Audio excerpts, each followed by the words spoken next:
చెన్నైలో డీఎంకే అఖిలపక్ష సమావేశానికి హాజరైనట్లు వచ్చిన వార్తలపై జనసేన పార్టీ స్పందించింది. డీలిమిటేషన్పై జరిగే డీఎంకే అఖిలపక్ష సమావేశానికి హాజరు కాలేదని స్పష్టం చేసింది. కూటమిగా ఉన్నందున సమావేశానికి హాజరు కాలేమని వెల్లడించింది. డీలిమిటేషన్పై తమ విధానాలు తమకున్నాయన్న జనసేన తమ విధానాన్ని సాధికారిక వేదికపై వెల్లడిస్తామని క్లారిటీ ఇచ్చింది.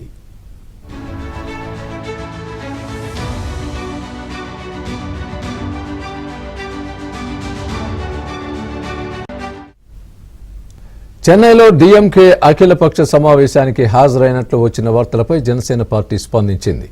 డీలిమిటేషన్పై జరిగే డీఎంకే అఖిలపక్ష సమావేశానికి హాజరు కాలేదని స్పష్టం చేసింది. కూటమిగా ఉన్నందున సమావేశానికి హాజరు కాలేమని వెల్లడించింది. డీలిమిటేషన్పై తమ విధానాలు తమకున్నాయన్న జనసేన తమ విధానాన్ని సాధికారిక వేదికపై వెల్లడిస్తామని క్లారిటీ ఇచ్చింది.